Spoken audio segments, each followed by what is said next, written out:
for me, everything comes through meditation first, either whether it's working with myself or whether it's working with others, because it always happens step by step, almost like guided, for want of a better word. It's kind of, you just take each step, and also trusting, connecting with other people. To me, that I think that when you actually do meditation, allows you to trust the thoughts that come to you, because they're connected through you, and then they're, rather than being connected to the thoughts and ideas which are maybe more ego driven. So the thoughts that come through tend to be, through meditation, will have very different direction to the kind of thoughts that we have in conscious, when we're trying to think things through. It's like when people say, I always used to, as an art director for an advertising creative agency, Conran, when we had a design brief, people always used to say they had their best ideas in the shower. It was a cliche. You'd be working for hours trying to work things out in your head. But they would come to a point, even when you're working with other people and brainstorming, you wouldn't be able to do it. And then you leave it alone, you run away. Swimming was the thing for me. And then ideas would pop into my head. That's it. It's always when you let go. So it's connected to, for me, the idea of letting go of your own thoughts, although your thoughts have to support the ideas.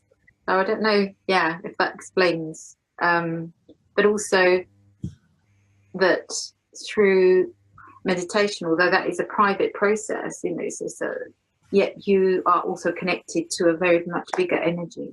And there needs to be a direction. So for me, because I worked in design company for 9 years, and then I worked as an academic at 2 different universities, one in Southeast Asia and one in England. The way of resolving a problem or a challenge was always to do with a kind of a certain rigor, whereas that has to be taken into consideration. There needs to still be knowledge and facts to back up whatever it is that is your vision, if you like, or this kind of collective vision. If we want to, say, create peace, or we want to create a campaign for peace, or we want to actually create a series of products, whatever it is that we want to do, we still need to find out what the objective of the brief is. And it's the same with our own creative drive. There needs to be an objective. So there needs to be a vision.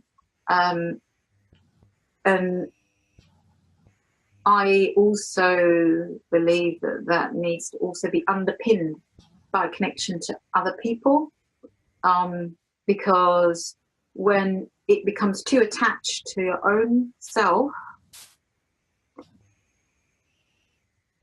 it can get shadowed by ego. It's kind of, might sound a little bit woo-woo, but to me it's like, so once we have an idea, we also have to be able to let it go and see where it goes and who will come on board. We can never do everything ourselves. There needs to be a direction, a vision. For me, it's kind of a process of being within.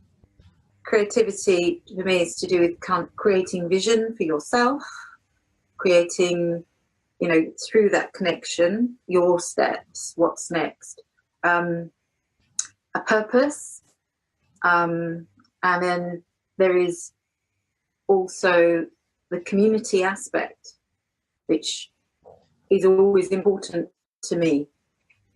And I also do a lot of paintings, and I do illustrations which are on my own. I do work on some projects which are on my own.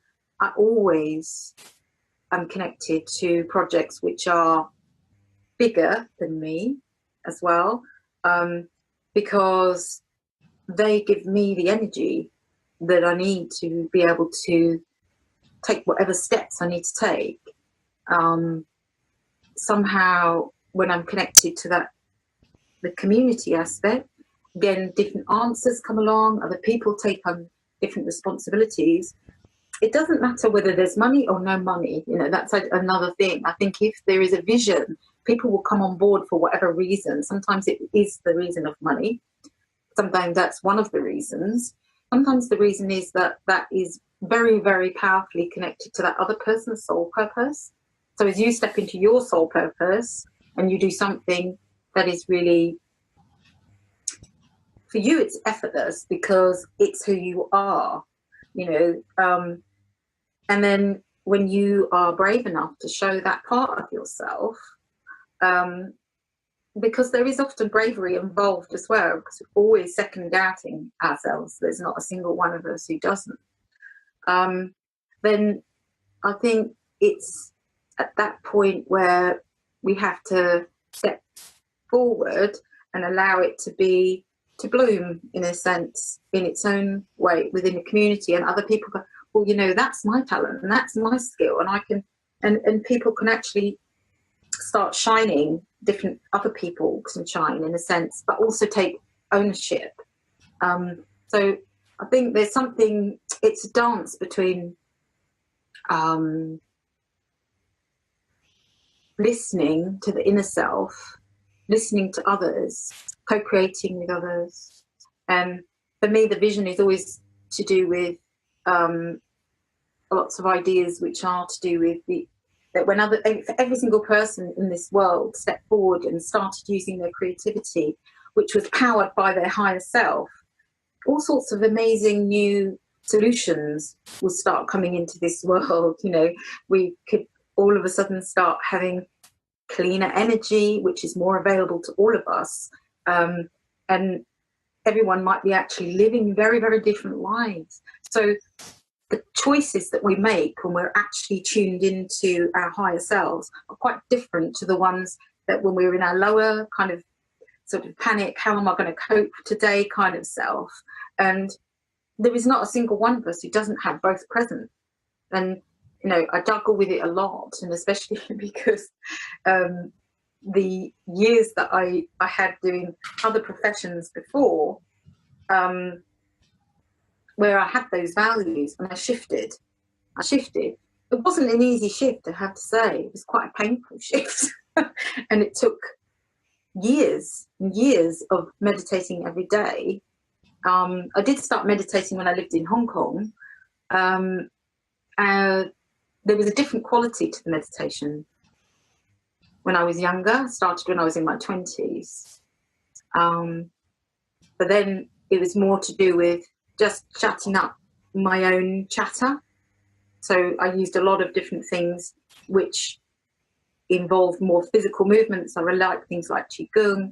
I liked a lot more things like mantras, things that just drowned out my own chatter. I'm still very chatty. And actually, I'm chatting away to myself all the time. And it's unrelenting. You know, sometimes it's like really positive, sometimes it's not, sometimes it's this, sometimes it's that. Some of it's really good, some of it's a waste of my time. But the thing is that as soon as I managed to get, for me, I actually started to do the Raja Yoga, which meditation, and I combined it with a practice that I already have of doing Qigong. For me, that really worked. I do a lot of other things as well, with a lot of creative meditation, visualizations, guided meditations, ceremonies. For me, creativity is connected to all of those things. Creativity and meditation. Creativity to me is actually, if I had to say it in its essence, it's our energy in action. And that makes sense. So, yeah, because I think the action is very important. It's not just about the thoughts, it's the action that we take to make an impact with those thoughts. Yeah, absolutely. But it can also be destructive as well, because again, it's like not all actions are positive actions, and not all actions are, sustainable or life enhancing. So I suppose that's where the quality of the thought is really important. That's true. But we cannot ever be in control of everything all of the time. So we might have the greatest idea, and then we work with people that will create, what we feel are challenges. Sometimes those appear to be challenges, but it's just something that we have not considered, or a completely different way of thinking that maybe we can actually still take on board. Sometimes those challenges are for many other different reasons. There's so many different, I believe that there are many, sort of the soul within us has many inner jewels and inner obstacles. So, Kath, you come from an academic background. So how does meditation fit in with the world of academia in terms of creativity? Not a whole lot, but I think there is a shift definitely in how people are using more conscious awareness as part of the academic world. I mean, projects. I mean, some of the projects that I've worked on with students in university and outside in other colleges and community settings, getting people to find still time so that they can tune into themselves. Values. I mean, when I was in Hong Kong, I worked, a lot of the projects that I worked on were to do with environmental issues, and that was my thing, if you like. It was my specialism. I worked with lots of different other universities around the world, in Canada and Kuala Lumpur, Singapore, Malaysia, really working on the idea of using creative solutions. We're about looking at global problems, like one of them which was environmental concern. What was it? Global. It was a global project, and it was about environmental issues. And it was the catalyst was by the University of Central England, and there were a number of universities all around the world involved with that, from Australia through to Singapore, Malaysia, Japan, Hong Kong. We all worked together on the same thing. And when we came together, to me, that is a kind of way of integrating that spiritual essence, because we all learned from each other. We were all working from that creative part of ourselves, which is our higher self. We were all putting it into action. We had an exhibition. It went around the world. We learned from each other. People had very different ideas about what kind of solutions they would come up with. Also, they had different kind of issues that they were using that inner part of themselves, that creative part of themselves to look at. So in some ways, I felt that was all of us. For me, it's the dance of stillness, listening to your own inner voice, being authentic with yourself, and being brave enough to then co-create with other people and let creativity go, not try to own it. And for me, creativity is our soul in action.